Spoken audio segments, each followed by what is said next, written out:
복된 주일 우리에게 주시는 하나님의 말씀은 고린도후서 7장 1절에서 11절까지의 말씀입니다. 고린도후서 7장 1절에서 11절까지의 말씀입니다. 제가 가진 성경책 신약성경 292쪽에 있습니다.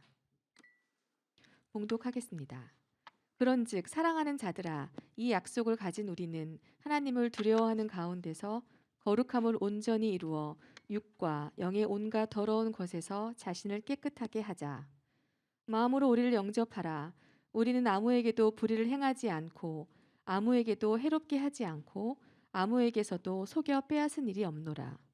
내가 이 말을 하는 것은 너희를 정죄하려고 하는 것이 아니라 내가 이전에 말하였거니와 너희가 우리 마음에 있어 함께 죽고 함께 살게 하고자 함이라.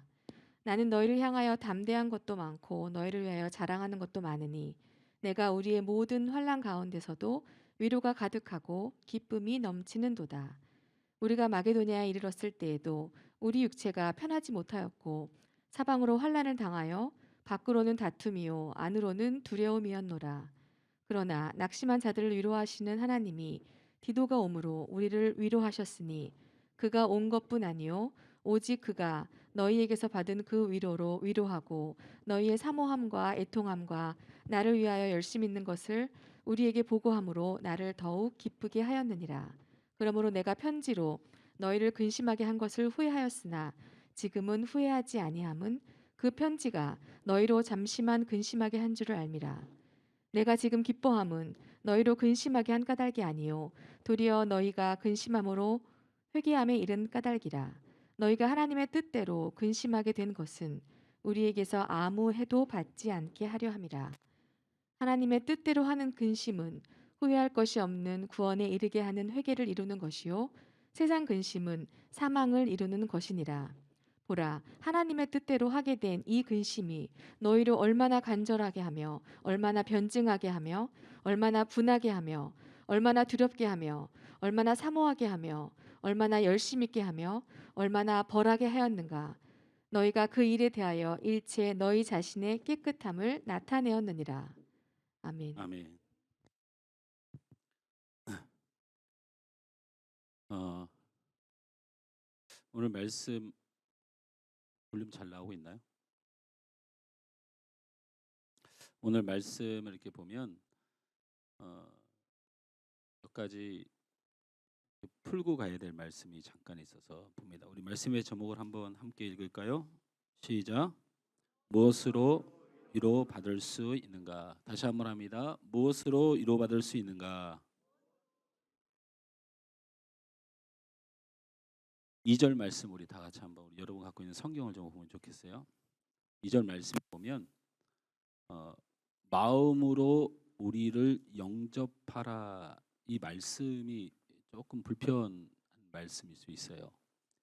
지금 바울하고 고린도 교회 사이에 바울이 너희들이 나를 영접하고 대접해야 된다 이렇게 말하는 게 적절한가라는 느낌이 좀 있고요. 4절 말씀을 다 같이 여러분 갖고 있는 성경으로 봅니다. 같이 읽습니다. 나는 너희를 향하여 담대한 것도 많고 너희를 너희를 위하여 위하여 자랑하는 것도 자랑하는 많으니 것도 많으니라고 되어 있죠.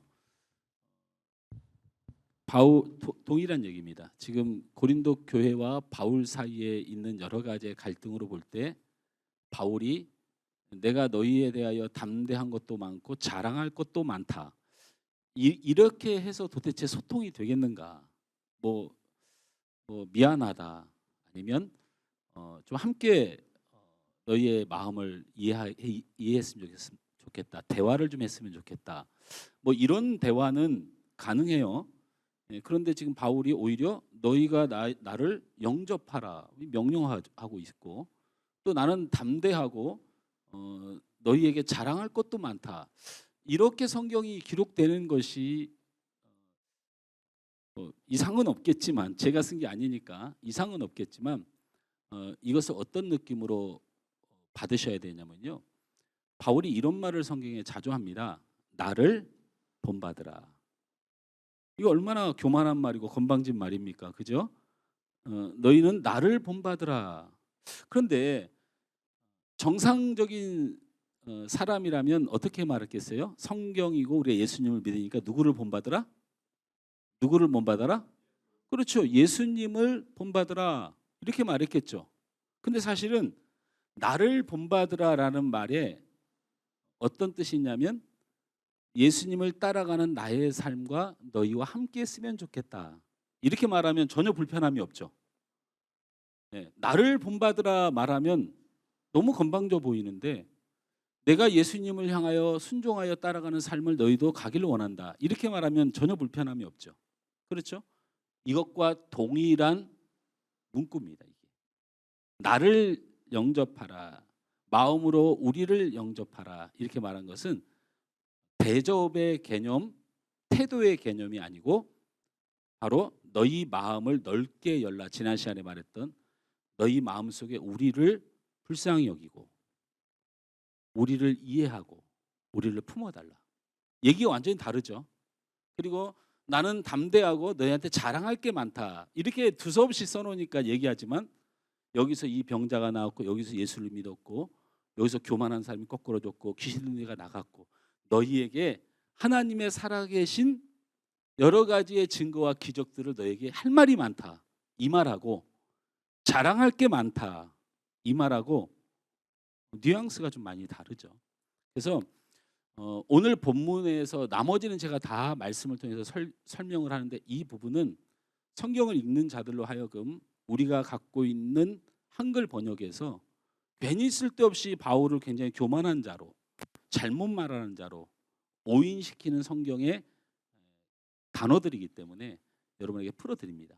다시는 여러분 이 성경을 접할 때에 지금 복잡한 말씀도 11절까지 굉장히 많지만 그건 말씀 중에 다 풀어드릴 건데 제가 말씀 중에 언급하지 않지만 이런 부분들은 오해가 없어야 된다고 먼저 말씀을 드리고 말씀을 시작하려고 합니다. 자, 말씀의 제목을 함께 다시 시송합니다. 읽습니다. 시작. 무엇으로 위로받을 수 있는가? 여러분 세상에서 우리가 위로받을 수 있는 길은 뭐라고 생각하십니까? 세상 사람들이 가장 그 위로를 많이 받는 첫 번째는 나를 칭찬해주고 격려해주는 사람. 이런 것을 통하여 가장 위로를 많이 받습니다. 두 번째는 공감해주는 사람입니다. 누군가 나의 말을 듣고 공감해주는 거예요. 이것이 세상에서 사람들이 가장 위로를 많이 받는 요소입니다. 누군가로부터 칭찬을 받는 것, 누군가로부터 공감을 얻는 것. 이것이 없으면 사실은 그 위로가 되지 않는다는 거죠. 이게 세상의 방식인데 오늘 신앙 안에서 또 교회 안에서 또 내 삶을 통하여 우리가 위로를 무엇으로 받는가에 대한 고민을 한번 해보려고 합니다. 칭찬과 공감이 아닌 이제 그것도 아니면 우리 마음의 위로를 어디서 찾을까? 마약에서 찾고 술에서 찾고 다른 육감적인 요소를 통해서 찾고 운동에서 찾고 요즘 우리 준혁이가 우리 삼촌하고 우리 이재풍 목사님이 토요일 날 그 볼링을 열심히 치는데 우리 준혁이가 그 볼링을 보고 친구들하고 만나면 볼링 치고 볼링에 빠져가지고 삶의 위로를 볼링으로 누리면서 굉장히 뿌듯해하면서 공이 뭐 이렇게 휜다나 저렇게 휜다나 하면서 일부 하수들의 그런 볼링을 치는 그런 걸 보면서 비웃듯이 저한테 그렇게 제가 우리 준혁이를 데리고 참 교육을 시켜주기 위해서 제가 4년 만에 처음 볼링장을 준혁이를 데리고 갔습니다. 결과가 어떻게 됐을까요? 우리 준혁이 공이 진짜 이렇게 막 돕니다. 이렇게 막 꺾어들어요. 하우스볼이라고 하는 이 그 일반 자기 마이볼을 만들지 않고 하우스볼로 하는데도 우리 준혁이는 70점. 왜 그렇게 많이 나온 점수에 이렇게 비웃으십니까? 저는 몇 점일까요? 183점. 이 볼링 좀 칠 줄 아는 사람들은요, 이 183점, 170점 이게 허건날 넘는 사람들을 그렇게 그냥 대충 보지 않습니다. 제가 전에 있던 교회 그 부목사 생활할 때 볼링 클럽에 있었는데 거기는 제가 평균 200점을 계속 쳤어요. 그래서 우리 준혁이한테 제가 볼링 다시는 치지 마라. 너의 스승이 누구냐? 그때 김성일 집사래요. 어떠한 것도 배우지 마라. 어떠한 것도 배우지 마라. 농담으로 한 얘기지만 여러분, 우리가 위로를 얻을 때에 성경적인 위로가 아닌 다른 위로는 성경에 뭐라고 되어 있어요? 사망에 이르느니라. 이거는 협박이 아니고 무서운 얘기가 아니고 사실은 참된 위로를 주지 못한다 라는 뜻입니다. 우리는 세상 사람들이 아니고 하나님의 사람들이고 그리스도인입니다.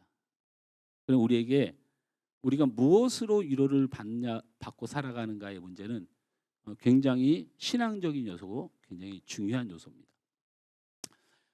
제가 우리 그 제자반과 사역자반을 어제 하면서 강조했던 한 가지 메시지가 있는데 우리는 성경이 신앙생활이 아다르고 어다른 상황을 많이 맞이하게 됩니다. 그리고 사실은 공격도 많이 받습니다. 예를 들면 여러분, 하나님은 어디에나 계시죠? 여러분, 굉장히 수준이 높아서 제가 신학적 용어를 써야지 알아듣습니다. 이래서 우리 성도들은 참 대단한 거예요. 예, 하나님은 어디에나 계시죠? 하면 아멘 잘 안 합니다. 근데 어떻게 하면 아멘 할 것 같으냐면 하나님은 온 우주 만물에 편재해 계시죠? 이거 봐. 얼굴이 밝아지고 웃음기가 이렇게 어려운 단어. 하나님은 온 우주 만물의 모든 편에 존재하시고, 그렇게 믿으십니까? 예, 그런데 여러분 교회에 옵니까?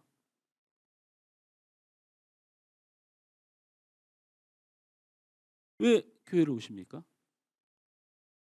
그러니까 여러분의 친구들에게 가서 얘들아 교회 가자 이렇게 말하면 유초등부를 좀 다녔던 친구, 성경학교를 좀 다녔던 친구들 또는 마음속에 뭐 내가 뭐 교회를 다니고 있지만 않지만 나는 하나님을 믿어, 이런 사람들을 앞에 딱 만나면 입이 딱 막혀요. 아다르고 어다른 상황이죠. 비슷해 보여요. 그래서 실제로 교회를 안 온 사람 중에 신앙 좋은 사람이 있다고 말해요.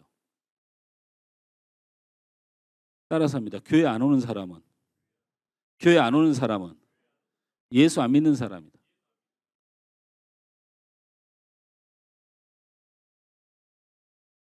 내 삶에 하나님이 필요한 사람이 있습니다.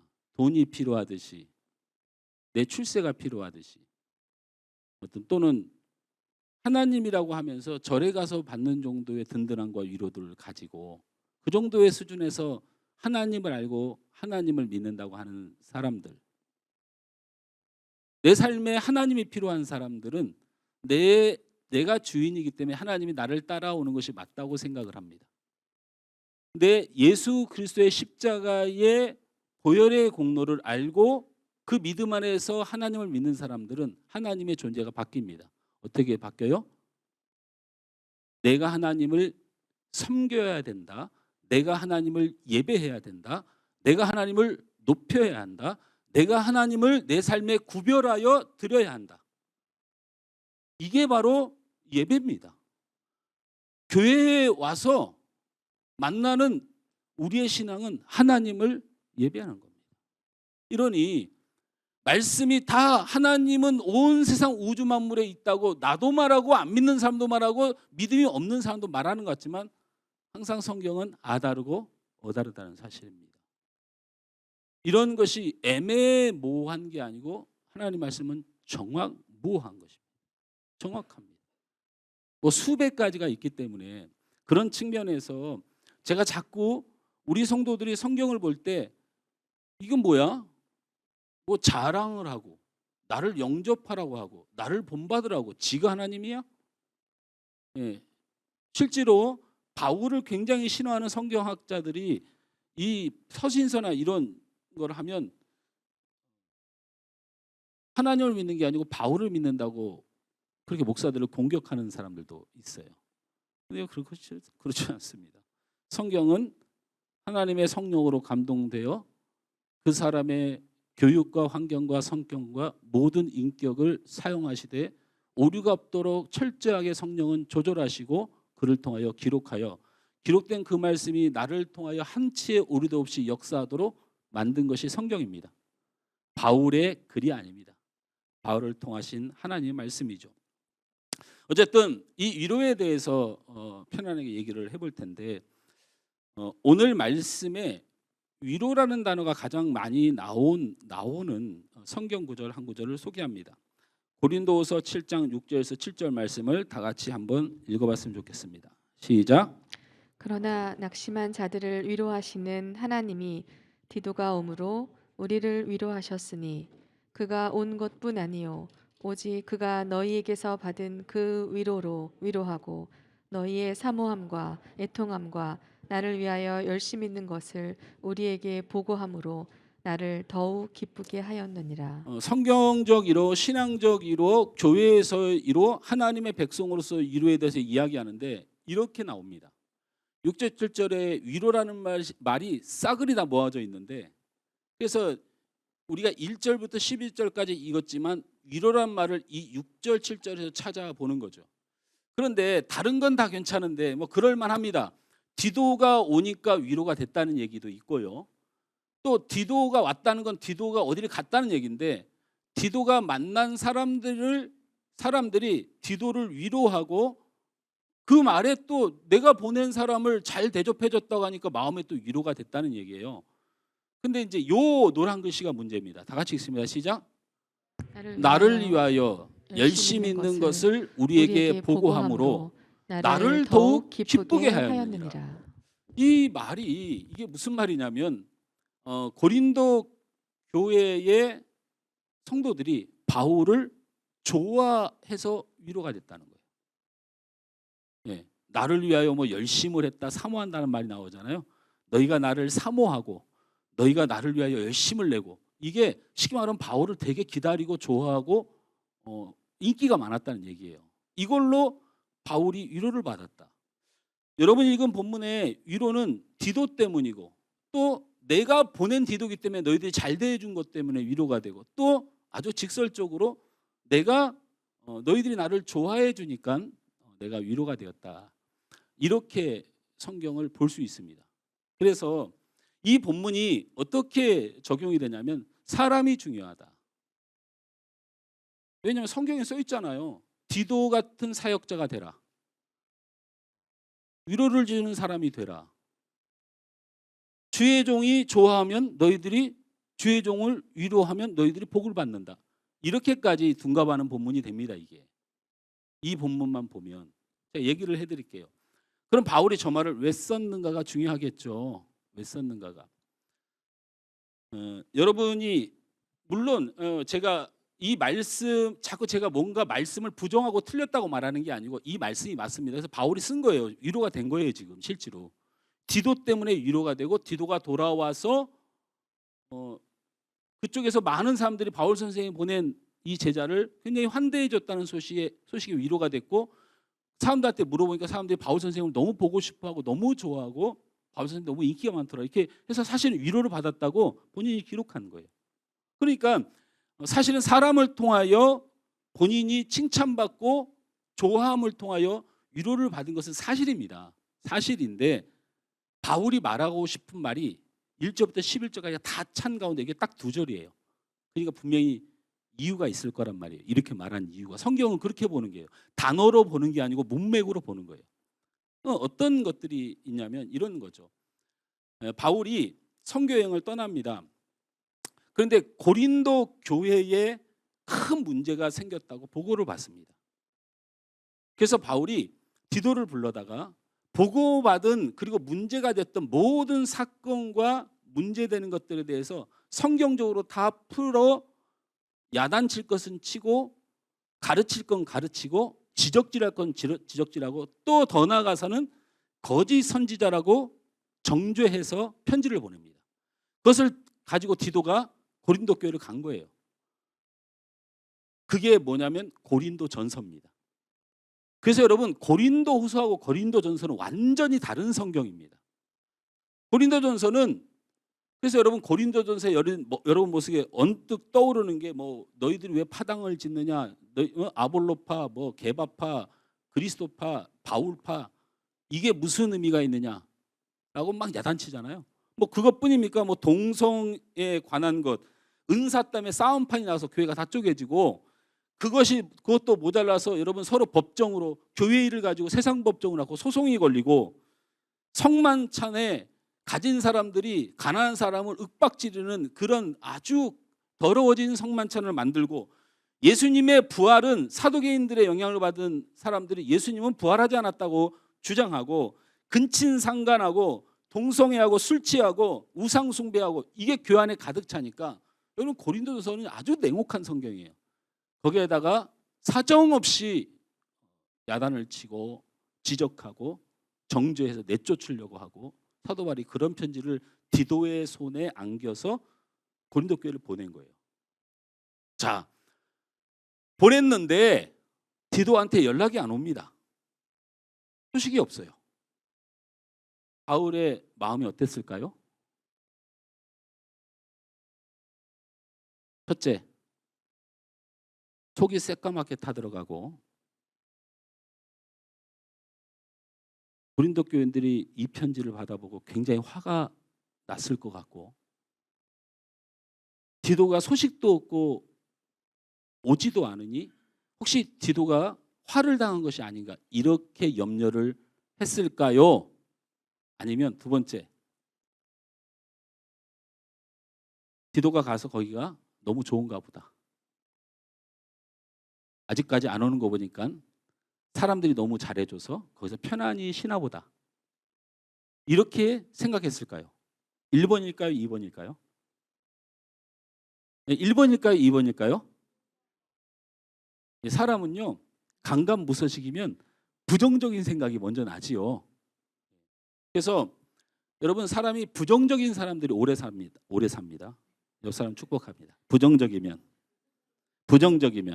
하십시오. 해요. 그냥 부정적이면 오래 삽니다. 여러분, 부정적인 사람이 오래 삽니다. 왜 부정적인 사람이 오래 삽니까? 신호등에 서서 길을 건널 때 부정적이어야 됩니다. 저기 차가 저기 지금 오는데 파란 신호등인데 설마, 아니야, 좀 기다려봐야 돼. 저 속도가 만만치가 않아. 저기 지나갈 수도 있어. 이런 사람이 오래 삽니다. 여기에 긍정적이면 빡 달려옵니다. 저기에 달려오겠어? 하는 순간에 꽝. 그냥 농담으로 한 말입니다. 우리 목사님 부정적으로 살다가더라, 이렇게 말하면 안 됩니다. 그 웃자고 한 얘기니까. 바울의 마음속이 새까맣게 타들어갑니다. 야단치고 지적하고 가르치고, 안 그래도 싫어한다고 자기 불편하게 생각하는 사람인데, 기득권이잖아요. 그러니까 굉장히 불편해할 텐데, 그거를 그래도 말씀 안에, 성령 안에 하나님의 교훈대로 잘 써서 보냈는데 디도가 연락도 없고 오지도 않습니다. 그러니까 속이 새까맣게 타고 들어가고, 사실은 그랬겠죠. 예? 그런 관점을 말하는 거예요. 이 관점이 성경에 굉장히 중요합니다. 제가 이건 농담이 아니고 이 관점이 되게 중요해요. 바울도 사람이라. 근데 디도가, 그렇게 기다리던 디도가 딱 온 거예요. 딱 왔어요.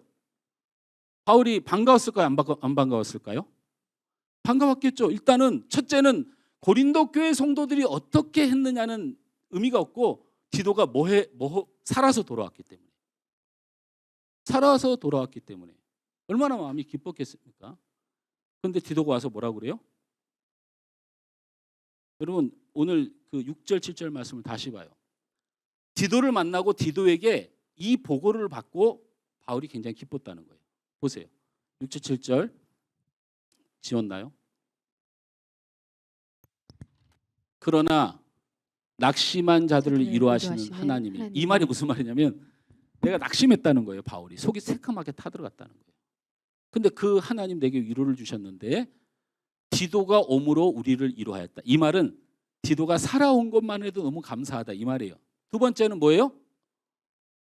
그가, 보세요, 너희에게 받은 그 위로로 위로하고, 이 말은 바울이 보냈더니 디도가 바울이 보냈다는 이유만으로 엄청나게 사랑받고 위로받았던 현실이 벌어진 거예요. 그래서 디도가 돌아와서 저 너무 잘해 주시던데요. 바울 선생님이 보냈다고 하니까 나를 너무 위로해 주시고 힘을 주시던데요. 이 말을 보고 한 거예요. 그게 너무 마음이 기뻤다는 겁니다. 그리고 말씀 속에 너희의 사모함과 애통함이 있잖아요. 애통함. 저 애통함과 사모함이 무슨 뜻이냐면요. 말씀을 주었더니 자기들이 어떻게 해야 될지 몰랐는데 하나님의 말씀을 우리에게 가르쳐 주니 너무나도 그 하나님의 말씀이 그리웠다는 얘기고, 그 하나님의 말씀을 들으니 애통함, 저게 뭐냐면 회개함이잖아요. 애통함이 가슴을 친다는 얘기잖아요. 회개함으로 바울 사도가 일하고 사역하는 것을 더욱더 열렬히 지지하는 사람들이 되었다라고 그렇게 위로를 받은 거예요. 저를 봅니다. 자, 성경을 저 본문만 볼 때는 저거 뭐야? 쥐를 좋아하고 사람 좋아하고 사람한테 위로받아? 이런 의미로 느껴지십니까? 제 설명을 듣고 나서. 아니면 그럴 만한 이유가 있다고 느껴지십니까? 그럴 만한 이유가 있다고 성경이 우리에게 응하게 되는 겁니다. 여러분, 성경에 보면 성경이 너희에게 응하길 원한다는 말은 말씀이 성령 안에서 이해되고 그 말씀이 설명되고 내 마음에 그것이 인정되는 상태를 말하는 거예요. 성경을 보는 상태, 누구에게 성경의 말씀을 듣는 상태가 아니고 하나님의 뜻이 우리 마음에 응하게 되는 상태가 아주 중요합니다. 자, 이 말씀이 오늘 여러분에게 우리가 무엇으로 위로받는가에 대한 아주 중요한 베이스가 됩니다. 그러면 여기서 말씀을 끝내야 되잖아요. 예? 근데 이제 헝하죠. 뭐가 헝해요? 그러면 무엇으로 위로받는가에 대한 질문을 했으면 결국에는 뭐 사람한테 잘해주란 얘기입니까? 지금 뭐 그런 얘기밖에 하신 게 없잖아요. 서로 칭찬해주고 서로 섬겨주고 서로 위해주고 뭐 이 정도의 수준으로 하면 우리가 위로를 받고 신앙생활이 되고 이것이 지금 이 성경에서 우리에게 말하고자 하는 것입니까? 라고 묻는 질문에 퀘션이 생긴다는 거예요. 그래서 제가 바로 말씀을 드립니다. 따라서 합니다. 바울의 이론은 고린도 교인들입니다. 좋아하고 서로 아껴주는 인간적 위로가 아니라 성도라는 사실 때문에, 교회라는 사실 때문에 하나가 되어야 된다는 것이 그에게 큰 위로가 되었다는 것입니다. 여러분, 잘 이해를 하기가 굉장히 어려울 수 있습니다. 옆 사람에게 인사합니다. 당신이 나의 위로입니다. 그럼 한번 이렇게도 묻습니다. 옆 사람에게, 내가 당신의 위로입니까? 이거 싸우듯이 쳐다보시는 분 계세요?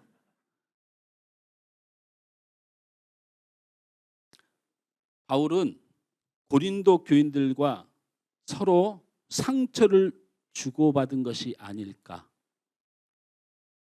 너무 염려가 되고 근심하는 사람이었습니다. 바울은 고린도 교인들에게 상처 주기를 원하지 않았어요. 이것을 위하여 성경을 열렬히 쓴 것이 고린도후서입니다.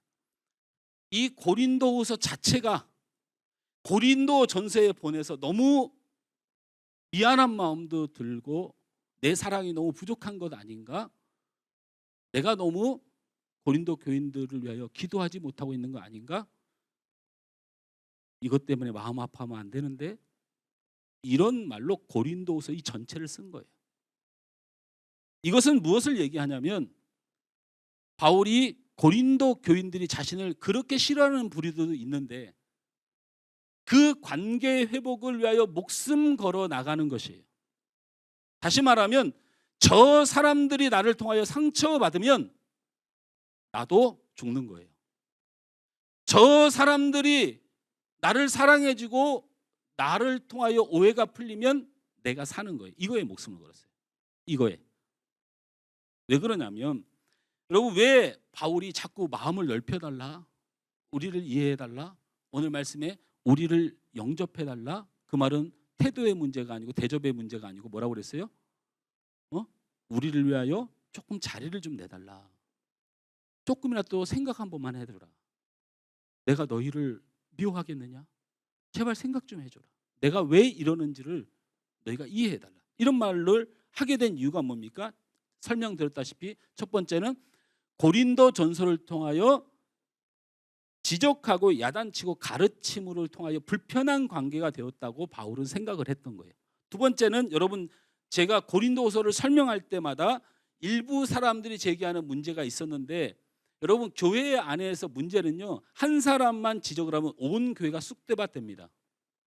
모든 사람이 마음을 함께하는 것은 티도 안 나는데요, 한 사람이 문제를 제기하면 쑥대밭이 되죠. 고린도 교회가 그런 지경에 거짓사를 통하여 생겼잖아요.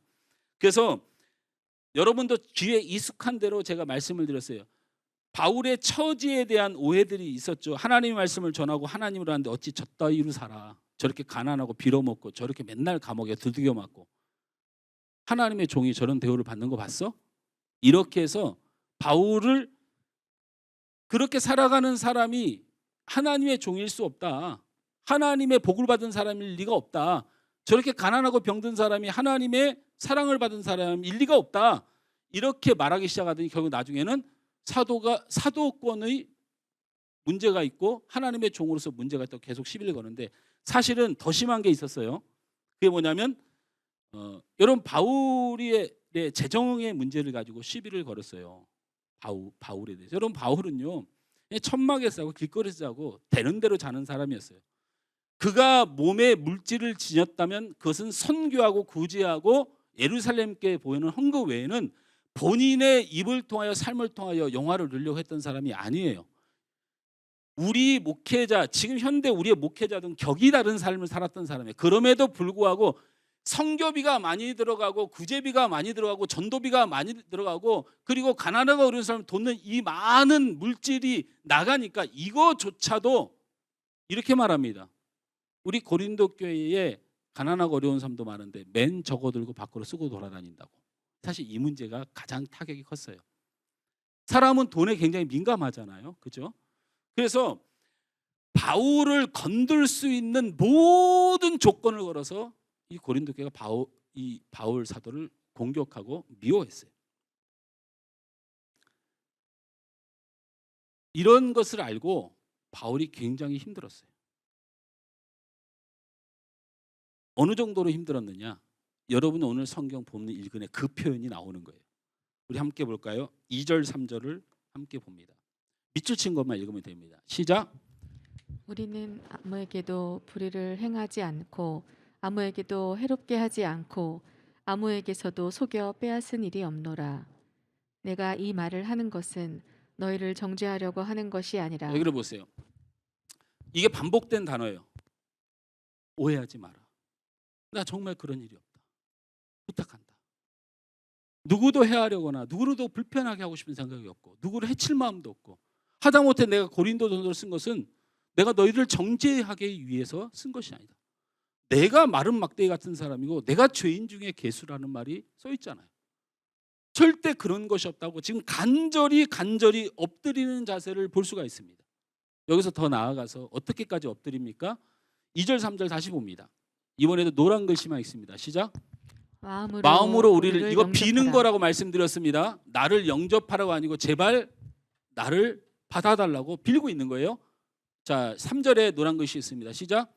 너희가 우리 마음에 있어 함께 죽고 함께 살게 하고자. 이 말이 무슨 말이냐면 우리 사도들은 고린도 교회 너희들의 상처 받고 아픔 당하면 우린 죽는다. 너희들의 마음에 기쁨이 있고 평안이 있어야 내가 사는 것이다. 이게 무슨 말이에요? 그만큼 고린도 교회의 성도와 하나가 되고 자기 기쁨은 소용이 없는 거예요. 성도들의 기쁨이, 당신의 기쁨이, 너희의 기쁨이 나의 기쁨이 되고, 너희의 슬픔이, 너희의 고통이, 너희의 아픔이, 너희의 영혼의 죽음이 내 죽음이 된다고 고백하고 있는 거예요. 이 본문이 이제 보이십니까? 제가 같은 본문을 노란 글씨를 다르게 해서 보였습니다. 막 짬뽕해서 섞여 있기 때문에 나눠서 드린 겁니다. 얼마나 간절했습니까? 얼마나 결연합니까?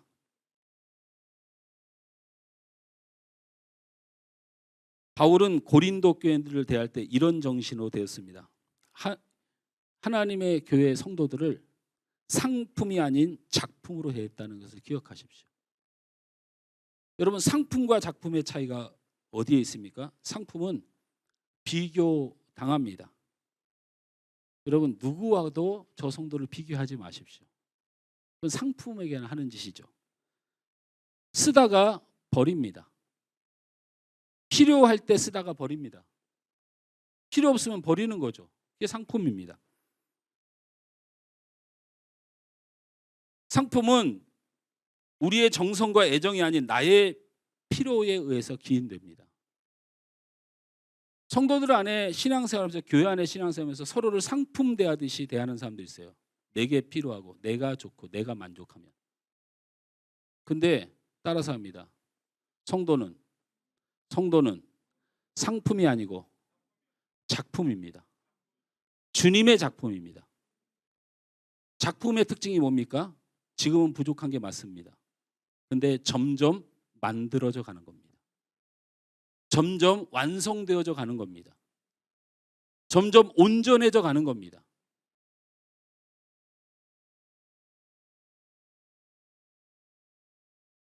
작품은 상품처럼 그런 가치를 지닐 수가 없습니다.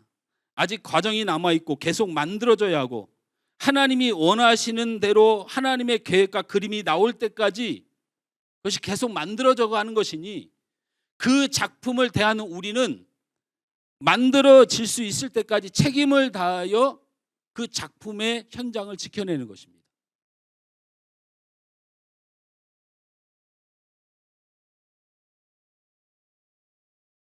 바울이 틀린 말 했습니까?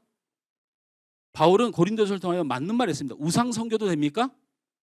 동성애해도 됩니까? 성만창에서 자기들이 부자라고 떡 가져와서 가난한 사람들한테 그런 식으로 예배에 차별과 구박을 해도 됩니까? 안 되는 겁니다. 그래서 안 된다고 편지를 써서 보냈는데, 그것조차도 마음을 걸려하며 무슨 생각을 했을까요? 주님의 작품임을 잊지 않았다는 거예요. 내 말대로 안 되고 내 뜻대로 안 돼서 상품이니까 버릴 생각을 하지 않고 끝까지 선교지에서도 그것 때문에 속이 타들어갔다는 거예요. 너희가 마음이 힘들어하면 나도 죽겠다. 너희는 나와 함께 죽고 함께 사는 사람들이다. 그래서 계속 납작 엎드려서 빌고 있는 거예요. 치졸해 보입니까? 어떤 마음으로? 지금은 부족하지만 주님의 계획과 뜻이 이루어질 작품이 될 때까지 그를 지키고 보호하는 일에 최선을 다했다는 겁니다. 다시 한번 옆 사람을 축복합니다. 당신은 상품이 아닌 주님의 작품입니다. 꼭 제발 그렇게 생각하십시오. 부탁합니다. 이게 되면요, 주님의 작품의 완성이 되기 시작하면 진짜 여러분의 기쁨, 그 위로는 말로 할 수 없습니다. 그것은 한 가지의 사건이 아니고 평생 내 삶을 바꾸고 내 영혼을 바꾸고 하나님의 놀라운 은혜를 체험하는 공동체가 되게 됩니다. 두 번째로 따라서 합니다. 주님만 바라보니 참된 위로가 됩니다. 사실 바울은 자신의 편지인 고린도전서를 받은 고린도 교인들이 본질적으로 불편함을 알고 있었습니다. 사람이 지적을 받고 야단을 받으면 기분 좋은 사람이 어디 있겠습니까? 바울이 아무리 하나님의 말씀으로 성령의 감동으로 정당한 말을 했지만 그것으로 본인도 근심했고 편지를 받은 고린도 교인들도 근심과 불편함이 있을 거라고 인정했습니다. 그게 여러분 본문에 나와 있습니다. 8절 말씀을 다 같이 읽습니다. 시작. 줄 친구만 있습니다. 내가 편지로 너희를 근심하게 한 것을 후회하였으나 그 편지가 너희로 잠시만 근심하게 한 줄을 알미라. 제가 말하는 게 제가 스토리를 지어내는 게 아니고 성경이 뭐라고 말합니까? 나는 정당한 말을 했고 나는 하나님의 교회를 위하여 하나님의 뜻을 위하여 복음을 위하여 너희들에게 정당한 말을 했지만 내가 편지로 너희를 근심하게 한 것을 후회도 하고 있는 거예요. 내가 이렇게 편지를 보냄으로 너희들이 마음이 힘들고 불편했다는 것도 표현을 한 거예요. 그 사실과 현실을 바울은 인정했습니다. 바울의 편지로 서로 불편하게 되고 근심하고 힘들어지게 될 수 있는 상황을 말입니다. 그런데 8절을 다시 보시죠. 밑줄 친 것만 봅니다. 지금은 후회하지 아니함은 잠시만 근심하게 한 줄을 알미라라고 했어요. 후회하지 않는다고 말을 했습니다. 자, 내가 너희에게 큰 소리 치고 너희의 잘못을 지적했으니 나는 속이 시원하다. 뭐 내 책임은 없다. 뭐 이래서 후회함이 없다. 뭐 이런 겁니까? 어차피 잘못된 거 지적했는데 내가 뭔 잘못이냐 이런 뜻입니까? 아닙니다. 아닙니다. 절대로 아닙니다. 바울이 그렇게 너희들을 불편하게 하고 내가 불편해지고 너희도 근심하고 나도 근심하지만 사실 내가 후회함이 없는 이유를 오늘 말씀 마지막 11절에 기록해 놓은 겁니다. 이게 아주 중요합니다. 여러분 꼭 주목해서 보십시오. 11절 말씀을 다 같이 읽습니다. 시작. 보라, 하나님의 뜻대로 하게 된 이 근심이 너희로 얼마나 간절하게 하며 얼마나 변증하게 하며 얼마나 분하게 하며 얼마나 두렵게 하며 얼마나 사모하게 하며 얼마나 열심 있게 하며 얼마나 벌하게 하였는가. 말씀이 얼마나 이상하지 않습니까? 보세요. 하나님의 뜻대로 하게 된 이 근심이 좋은 말만 출연해 보죠. 여러분 출연해 보세요. 좋은 말만. 간절하게 하며 변증하게 하며 요거 좋은 말일까요?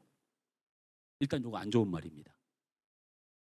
예? 사모하게 하며 열심히 있게 하며. 자, 요거는 좀 좋은 말입니다. 여기서 좀 안 좋은 말을 찾아보시죠. 변증하게 하며 저게 뭐냐면요. 반대하게 하며 극렬히 저항하게 하며 이런 뜻입니다. 자, 그다음에 또 뭐가 있을까요? 분하게 하며 두렵게 하며 저것도 안 좋은 말이에요. 이거는 겁을 먹다는 뜻이에요. 협박을 당했다 뭐 이런 느낌이에요. 그다음에 벌하게 하며. 여러분 무슨 말씀이 이렇게 짬뽕이 돼도 되는 겁니까? 이게 무슨 말이냐면 들어보세요. 하나님의 뜻대로 우리가 근심을 시작하면 하나님이 일하게 하셔서 우리가 근심하고 염려하고 그런 일들이 생겨나게 되면 우리 안에 감정이 여러 가지로 나타난다. 이 뜻입니다. 화도 나고 분도 나고 억울하기도 하고 속상하기도 하고 이런 게 막 나타난다는 거예요. 교회 안에서. 그래서 바르게 하려는 사람도 고통을 받고 그걸 들은 사람도 고통을 받는다는 표현을 저렇게 해놓은 거예요. 저렇게. 복잡한 근심과 갈등들이 분하고 화가 나고 겁도 나고 또는 뭐 벌도 주고 막 이런 일들이 벌어지는데 다시 11절을 다시 띄워요. 준비된 11절. 자, 이건 노란 글씨만 있습니다. 시작. 너희가 너희가 그 그 일에 일에 대하여 대하여 일체 일체 너희 너희 자신의 자신의 깨끗함을 깨끗함을 나타내었느니라. 나타내었느니라. 이 말씀이 아주 중요합니다. 이 말씀을 대할 때마다 여러분에게 놀라운 은혜가 넘쳐야 되는데 저를 보세요. 자, 11절 말씀을 다시 한번 뜨면 제가 저 말씀을 해석해 드리면 신앙생활을 하다 보면 예수를 믿는 사람들이 함께 살다 보면 또 예수 믿는 가정 안에서 함께 살다 보면 하나님이 근심을 줄 때가 있어요. 그게 서로 다투었든지 서로 다르든지 서로 사건 때문에 생긴 일이든지 내 삶에 근심과 염려와 걱정이 생길 때가 있습니다. 근데 하나님의 백성은 하나님이 허락지 않는 어떤 고난도 이 세상의 어떤 주가전도 줄 수 없습니다. 그러니까 예수를 믿는 사람 하나님의 사람들의 삶의 모든 삶은 하나님의 뜻 안에서 생겨난 근심들입니다. 죄송하지만 하나님을 원망하는 사람들 제가 이해합니다. 그럴 수 있습니다. 그러나 하나님의 뜻 안에서 근심하게 되면 분한 감정, 억울한 감정, 속상한 감정, 여러 감정이 여러분에게 나올 텐데 이것은 우리를 깨끗하게 하는 일이 됩니다. 이런 뜻입니다. 그러면 저 깨끗하다는 말이 무슨 말이냐면 거룩하다라는 뜻입니다. 자, 저를 보세요. 하나님이 내게 근심과 염려를 주셨다. 뭐 그렇게 생각하시면 뭐 그렇게 생각하십시오. 저는 그걸 저를 사랑하셨다 이렇게 해석하거든요. 제가 이따 설명을 드릴게요. 근심과 염려가 내 삶에 막 생겨납니다. 그러면 분하기도 하고 억울하기도 하고 내가 이것 때문에 이렇게 속상해야 되나 별 생각이 많이 듭니다. 근데 그것이 나를 거룩하게 한다라는 겁니다. 거룩이 뭡니까? 거룩이. 거룩이 뭡니까? 우리 간사님 거룩하십니까? 뭐, 아니 저 이상한 눈을 떴어요 방금. 되게 제가 굉장히 평상시에 보던 그 눈빛이 아니에요. 우리 성도들 이게 항상 좀 약간 문제가 있는 것 같아요. 뭘 물으면 처음에 크게 눈을 뜨면서 뭐 이렇게 하다가 나랑 눈을 좀 더 오래 마주치면 옆으로 살짝 비트면서 저게 나한테 지금 또 왜 저래 이런 눈빛으로 나를 쳐다봤는데 사람이 거룩할 수 있습니까? 죄가 없을 수 있습니까? 흠이 없을 수 있습니까? 근데 왜 우리를 성경은 거룩한 백성이라고 말합니까? 여러분 거룩한 백성의 본질은 하나님께 나아간다라는 뜻입니다. 하나님께 나아간다는 뜻입니다. 그게 거룩입니다. 예수 그리스도의 보혈로 우리가 하나님 앞에 나아가는 현상을 거룩이라고 말하는 겁니다. 내가 옳고 죄가 없다는 뜻이 아닙니다. 내가 하나님께 나아가는 나의 상태를 가지고 거룩하다고 말하는 것입니다. 이게 그러니까 저 11절이 어떻게 해석됩니까? 우리가 근심과 염려를 많이 가져서 힘들고 어렵고 아프고 상처를 받겠지만 너희들 그런 어려움과 고난 때문에 하나님께 나아가는 자가 되느니라. 하나님께 나아가는 자가 되느니라. 이 뜻입니다. 저는 제 삶에 죄악과 고난과 염려들이 쌓일 때 하나님께 나아갈 수 있어서 너무 감사합니다. 그분이 만드신 세상에 그분이 높임을 받아야 하고 하나님은 창조부터 지금까지 하나님만 바라보고 주만 바라보길 원하는 그 일심으로 이 세상을 운영하고 통치합니다. 여러분 죄송합니다. 하나님 욕심정이라고 말해도 제가 드릴 말씀이 없습니다. 하나님은 우리 인생을 통하여 오직 주만 바라보고 하나님만 바라보는 인생이 될 때까지 그리고 그 마지막의 심판조차도 주만 바라보고 하나님만 바라봤던 사람들을 구별하는 일로 마무리합니다. 그것이 이 땅을 만드신 전능하신 하나님의 유일하신 소망이고 뜻입니다. 그러니 우리가 고난과 염려와 근심의 일이 있지만 그 모든 일의 주관자 되시고 나를 너무 사랑하시는 그분이 나를 바라보라고 사인하며 내가 너와 함께 하겠다고 사인 주며 내가 너를 건지리라 어떤 어려움에도 너를 넘어지지 않도록 붙들리라 하신 약속을 믿고 믿음 안에 주를 바라볼 수 있다면